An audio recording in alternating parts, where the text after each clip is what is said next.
Bismillahirrahmanirrahim. Assalamualaikum warahmatullahi wabarakatuh. Syukur alhamdulillah atas rahmat Allah subhanahu wa ta'ala, kita dapat berjumpa kembali di channel Wanita Bahagia. Sholawat dan salam tak lupa selalu kita haturkan kepada junjungan kita Nabi besar Muhammad sallallahu alaihi wasallam. Allahumma sholli ala sayyidina Muhammad wa ala ali sayyidina Muhammad. Semoga kita semua selalu dimudahkan urusannya, dimurahkan rezekinya, diberikan kesehatan, serta diampuni dosa-dosanya. Amin ya rabbal alamin. Sahabatku sekalian yang dirahmati oleh Allah subhanahu wa ta'ala, Rozia Al-Din, Sultan wanita pertama dalam sejarah Islam. Satu lagi sosok seorang perempuan muslimah yang menginspirasi dunia. Ia dikenal sebagai seorang pemimpin dalam sebuah kerajaan Islam yang diangkat menjadi seorang sultan. Dialah Rozia Al-Din, atau lebih dikenal dengan nama Rozia Sultanah. Ia adalah Sultan Delhi, India, yang berkuasa antara 1236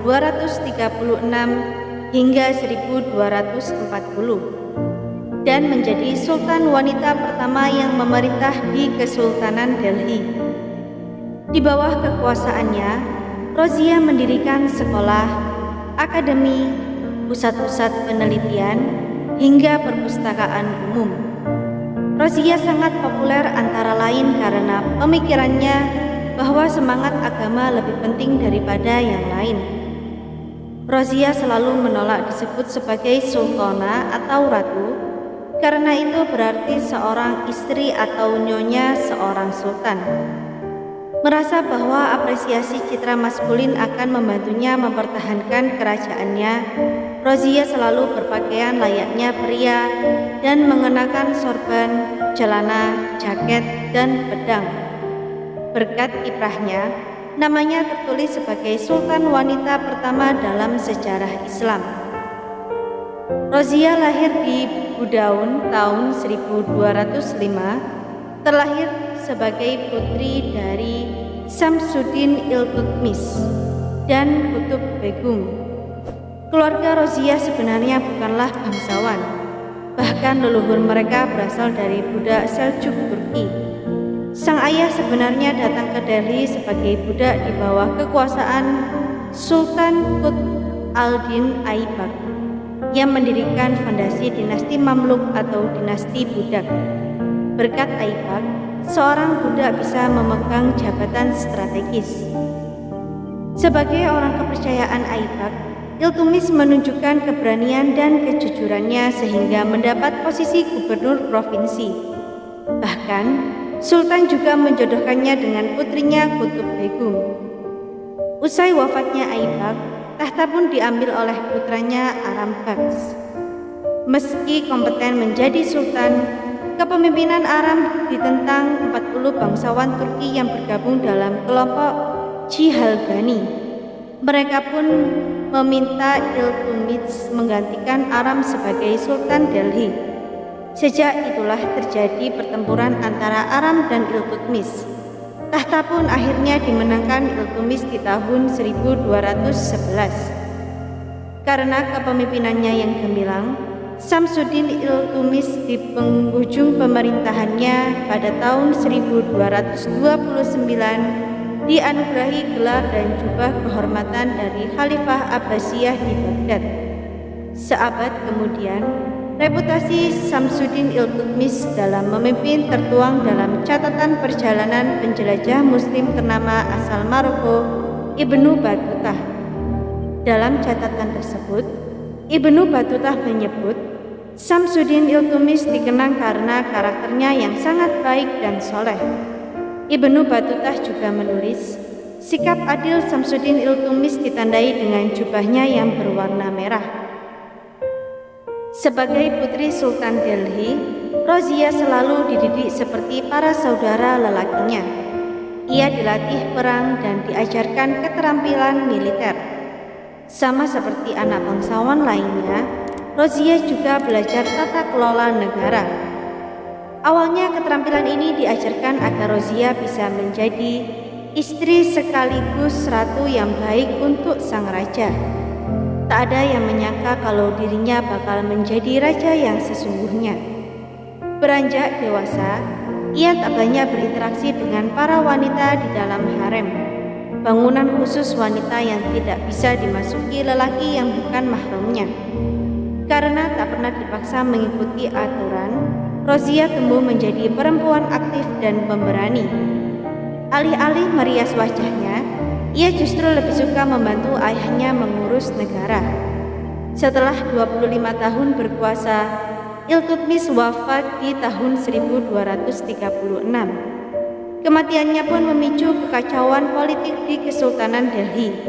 Sementara itu, putra sulungnya Nasiruddin Mahmud telah wafat di tahun 1229 ketika memerintah Benggala.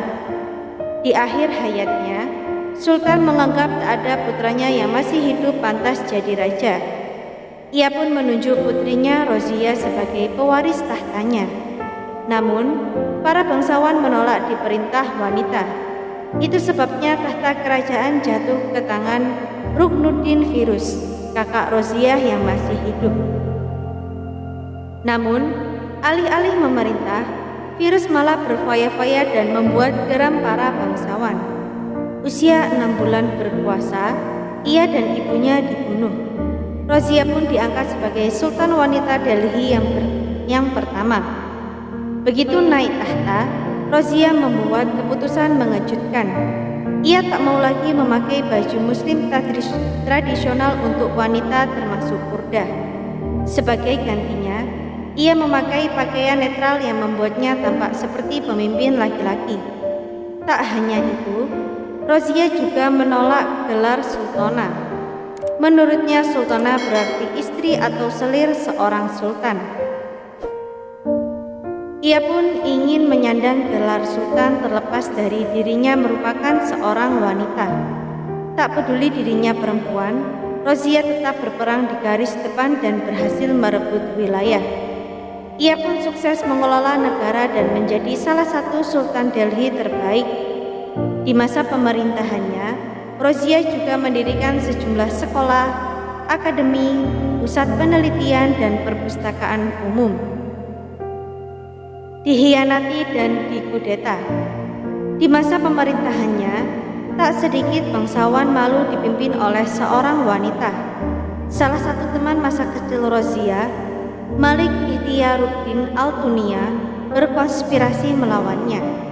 Ia membantu saudara lelaki Rozia, Mu'izzuddin Bahram Shah, merebut tahta. Usai berjuang mati-matian, Rozia mengalami kekalahan menyedihkan. Ia pun dipenjara di Qila Mubarak di Bathinda. Sementara itu Mu'izzuddin Bahram Shah menyatakan diri sebagai Sultan Delhi. Kemudian di tahun 1240, Al-Tunia menikahi Rozia. Ada sejarawan yang berpendapat Rozia menikahinya agar tak dihukum mati. Tetapi ada pula yang berpendapat Al-Tunia memenjarakan Rozia lantaran cemburu karena kedekatannya dengan Jamaluddin Yaqut, seorang budak Ethiopia.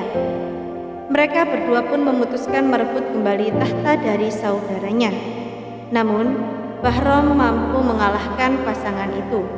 Rozia bersama Al-Tunia pun segera melarikan diri dari Delhi dan sampai di Kaital keesokan harinya. Sayangnya, di sanalah mereka dirampok oleh Hindujat dan dibunuh pada 14 Oktober 1240. Sultan wanita pertama pun wafat di usia 35 tahun. Kisah Rozia Sultana pun menjadi bukti bahwa pernah ada seorang perempuan muslim yang mampu memimpin negara. Sejak periode Mughal, Rozia juga merupakan satu-satunya wanita penggedua sebuah kesultanan secara penuh.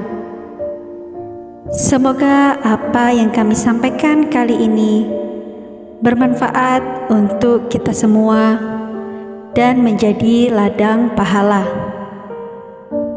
Jangan lupa untuk menekan tombol like dan subscribe, dan juga nyalakan lonceng notifikasinya agar Anda tidak ketinggalan video terbaru dari Wanita Bahagia.